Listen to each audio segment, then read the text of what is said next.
What makes you think you're based? Is there something about you that's like particularly based? Do you hold any dissident positions of any kind? Or are you just a normie who says, I just want to play good video games, bro? Because even in that case, you clearly don't know what a good video game is. This video is about you.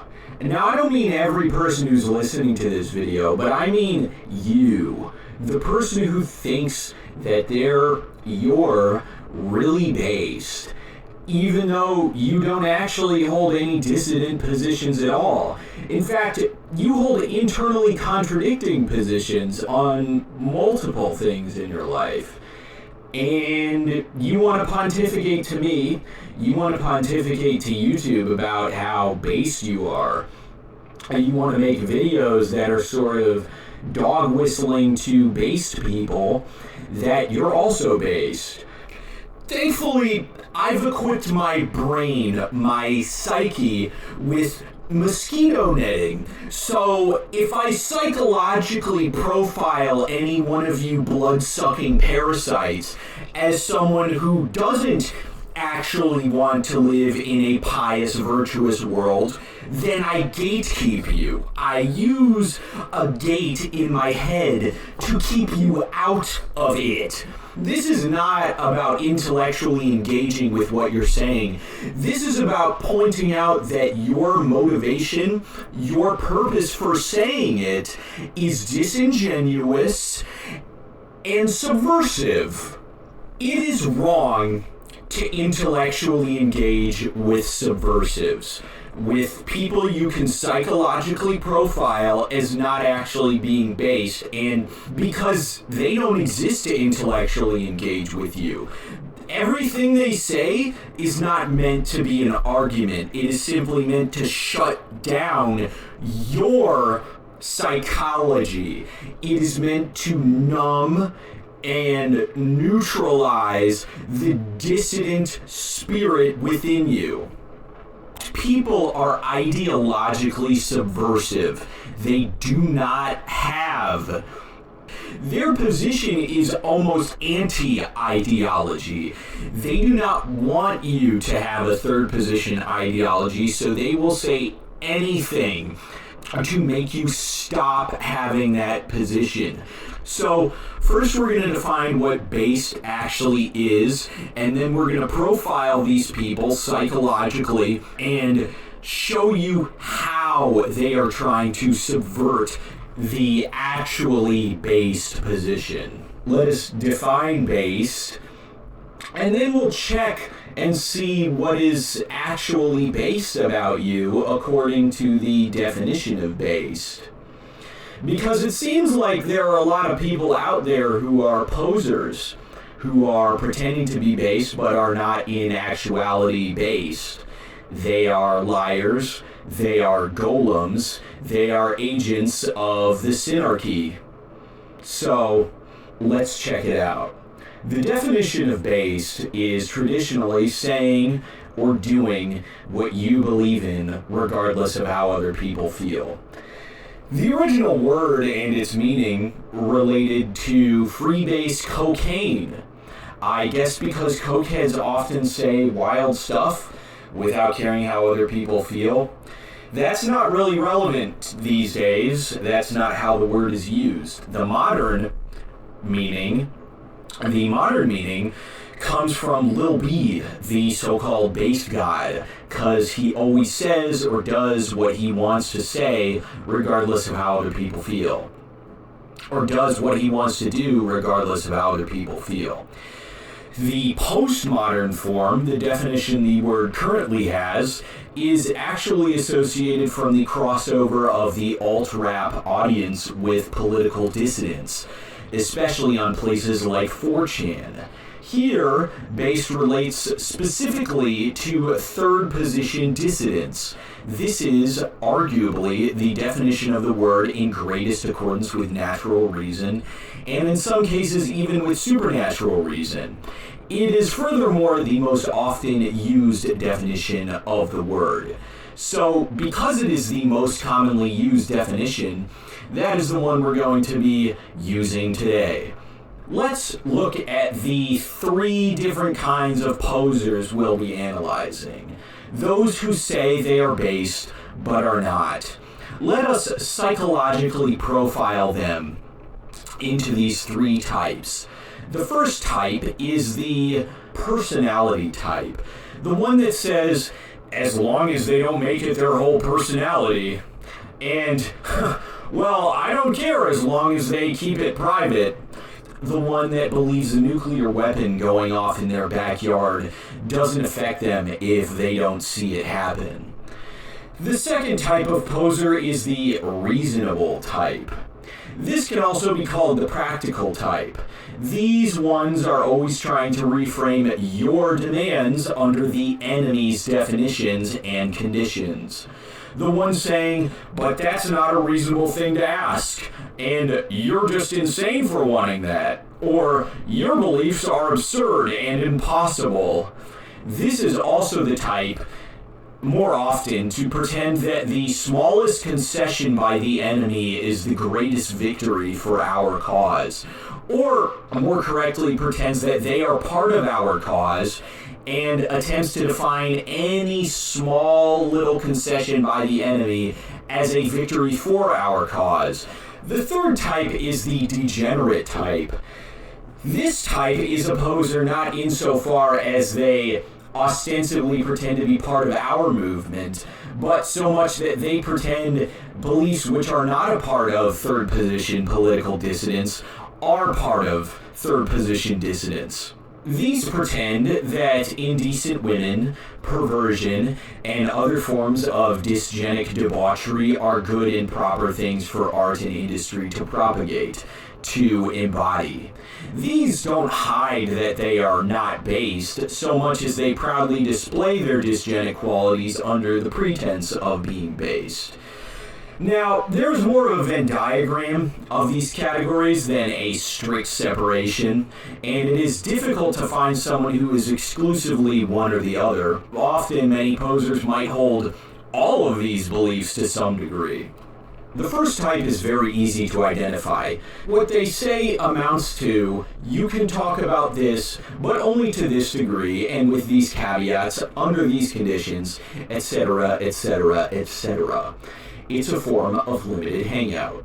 Here's an excellent example in the YouTuber Call Me Invader. This guy, first of all, has tranny colors in his profile picture. What's up with that? Either way, the first identifier of him not actually being based is that he says nigga, but not faggot. Now, I'm using a censor because I am not sure of the permissibility of the latter word on this platform. I'll have the full version of this video somewhere else. Notice that he won't say n either. This person is still trapped in the golem frame of mind, thinking it is not, quote, okay, unquote, to address people as what they are.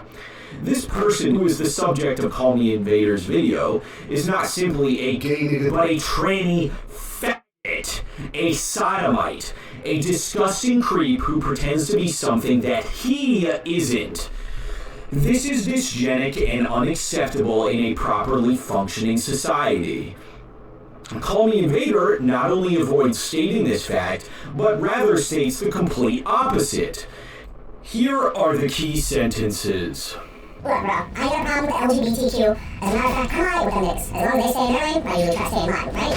I really don't have a problem with it. I'm trans, homosexual. Alright, bro, like, you do you. That's fine, man. You want to discover your sexuality, go ahead and do that. That's fine with me. It's 2025.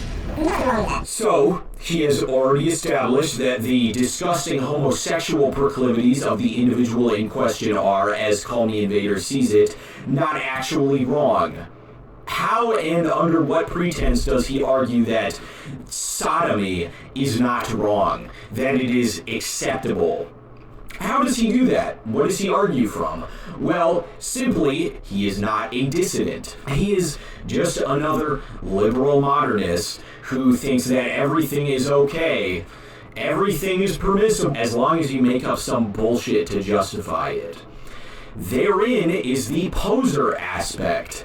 If he does not think it is wrong for the gay nigga to be a gay nigga, then why the fuck is he making it the title of this video?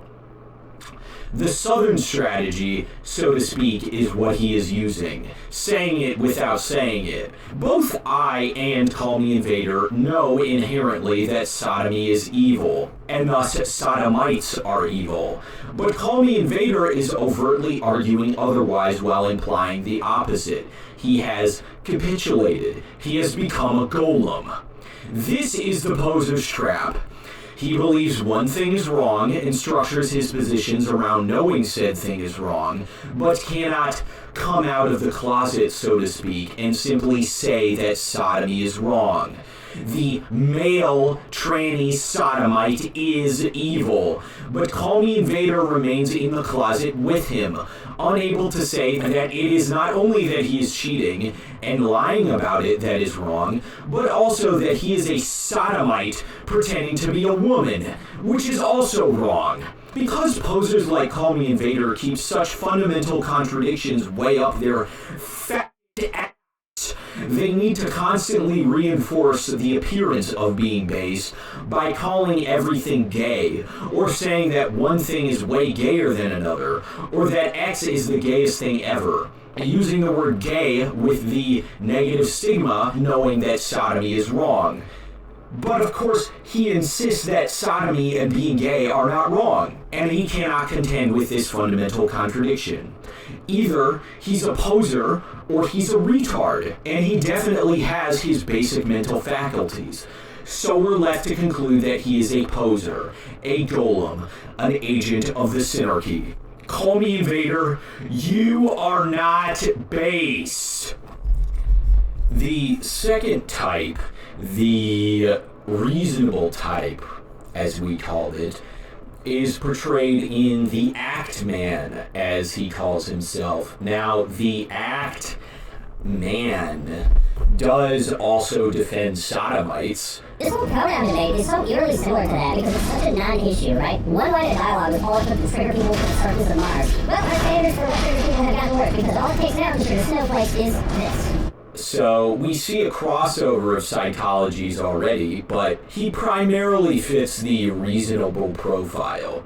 This psychological profile is one of facile irridentism. They demand concessions of mimetic territory, so to speak, which are utterly pointless and inconsequential to the outcome of the current conflict. Let us look at his Space Marine 2 video, which he might call a review, but is in actuality not an appraisal of the game, but only his feelings and reactions to playing it, which are, of course, separate from the object in question. His entire position is that the second Space Marine game, being a return to the mediocre games of the Xbox 360 era, is somehow a huge victory for gaming in general. That it is awesome. Playing Space Marine 2, I was thrown back in time to the days of the OG Xbox and 360. You can play them over the weekend, beat them, and say, man, that was fucking awesome. It didn't need to be anything more than what it was. And I miss that. Space Marine 2 is a pure game, in the sense that you pay for it, it's complete, and there's no bullshit. All this man can talk about is his feelings, that he is thankful because the Synarchy has allowed him to feel good with a new game. When he finally gets to the gameplay itself, he doesn't evaluate whether the gameplay is good. At least to any great measure, he devotes a few minutes to the gameplay itself. He doesn't get into the details of the levels, the interaction of the gameplay mechanics with each other, or the end result of all that. All he does is describe the mechanics. The game has a decent variety of primary and secondary firearms, as well as melee weapons. You can seamlessly switch between third-person shooting and action/melee combat. There's a parry and blocking system, and while it does get slightly repetitive near the end, the mechanics never lose their gimmicky appeal. With games like this that lean so heavily into the spectacle, you can lose the magic if it goes on for too long. I'm already done playing Space Marine 2 for now, but the idea of new factions being introduced means that I'll likely come back at some point. In a video game industry where so much is expected of every new release, the leadership constantly interferes with the creative process, it's refreshing that a game like Space Marine 2 can come out and be successful. He also defends meta progression. He is a plebeian normie when it comes to appraisal, yet the premise of the review is that the game itself is awesome. If the greatest good feelings in terms of video games would come from playing the best video games, these video games have already been released, most of them years ago. It doesn't make sense to defend a mediocre game unless there is an ulterior motive. Now, we can generally only evaluate the quality best in hindsight, but nonetheless we can see by a rudimentary evaluation of games in general that the average quality of the industry is through the floor. We can furthermore see by the inability of the reviewer to actually review the game that there might not be that much merit within the game itself. Instead of refusing to capitulate, this so-called man grovels at the doorstep of the enemy for a concession and retreats back to his sleeping pod when they throw him scraps. Actman, you are not based. The third type is the degenerate type. This is the one that demands impurity under the pretense of being based. Perfect example of this profile is Endymion TV. Let us take his video on Stellar Blade, a parry-shit mobile game parading around as though it were a proper release. This man purports the game to have merit where it does not, and more fundamental to this profile of his psyche is the fact that he considers impurity, degeneracy, and indecency as a merit of the game. Stellar Blade is awesome. It's sort of like a Souls-like meets a full-blown action game akin to something like Devil May Cry, or more so like Bayonetta. But it also sits between those kinds of games like Dark Souls in its own weird hybrid spot that just really works for it. But I will say, I like the story, I like the characters, and I really enjoy how the character designs look too, especially when it's draw certain assets, and that's what you like. There is no artistic merit in that. And he even acknowledges subtly that yes, the game is a ripoff of another game infamous for its impurity, being Nier Automata. When I say that if you liked Nier Automata, Stellar Blade is like that pretty much. Actually, Stellar Blade is a lot like Nier Automata. Maybe that's why the game is so beloved. There's just something cool about playing badass women in cool outfits just killing all sorts of monsters. It just itches that part of my brain in a way that few games can these days. Stellar Blade is still one of my favorite games of this generation so far. Whether or not Nier is good and Stellar Blade is Korean shovelware is not relevant to the fact that they are both vectors for the propagation of impurity. If we are to make our society based in accordance with true virtue, which descends from piety, then we cannot allow the production or distribution of such disgusting pornographic material within it. It has become increasingly evident that sexual impurity is the great venereal societal disease of our time. It arises specifically through the propagation of impure material. He doesn't even hide the fact that the main reason he likes the game, that the main reason the game does so well, is not how good it is, and it isn't good, but how impure it is. I wonder what Jason Schreier or Paul Cassie would think of Stellar Blade's success. It's simple, we all know why. They put a woman with cannons the size of mountains on the screen for you to play with. Sexual impurity is dysgenic. It is entirely contrary to pious virtue, which is eugenic. The most disgusting aspect of this type is that they praise immorality alongside basic, expected, naturally moral things. This man says that a game producer thanking his fans is somehow a huge achievement for the industry. No, that's expected. What isn't expected is that games be filled with whores and immorality. We do not want our games filled with lust and indecency. Endymion, of course, is either too stupid or too degenerate in his moral core to understand this contradiction, and thus is a poser. Endymion TV, you are not based. The true dissident gamer must understand that games are not merely engines for sentimental pleasure, but in their greatest form, artistic objects to be appraised according to their qualities. art can be both in itself meritorious and additionally meritorious in the natural realm as an expression of the blood, culture, or tongue from which its artist originates. Symptomatic of the synarchy is the fact that people of our blood are not only prevented from producing great works of art in the more financially demanding categories, such as architecture, sculpture, film, and software, but are also prevented from making any works within any category of art into expressions of their blood, culture, or tongue. These posers are not based because, as they are not actual dissidents, they do not address or voice any resistance to the disease, to the synarchy, or the problems arising from its existence. In many cases, they are actually agents of the synarchy.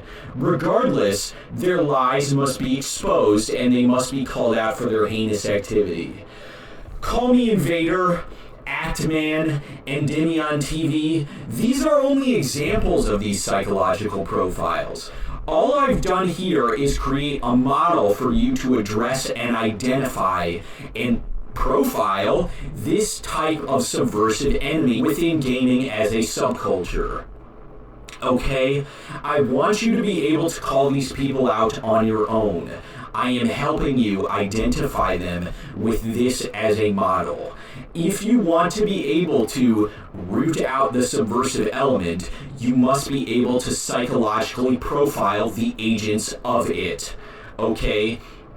You cannot simply accept mediocre concessions. You cannot grovel at the doorstep of the enemy expecting breadcrumbs and then say you've achieved a victory.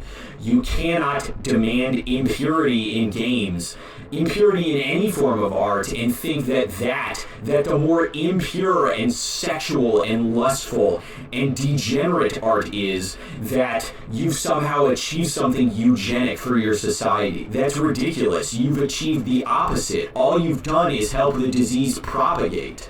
And furthermore, you cannot pretend that the disease is not a disease at all. You cannot pretend that these symptoms such as sodomites infecting this subculture and infecting society as a whole, are not symptoms of this disease, of the synarchy. You cannot accept subversives into a subculture and expect to not be subverted. You must be able to psychologically profile them by rhetoric, by activity, even by the aesthetics they choose to identify themselves with. But from however they choose to present themselves, you must be able to gatekeep them effectively. Because if you can't keep the gates, then the goblins rush in, and soon enough you have Gringotts instead of Gondolin.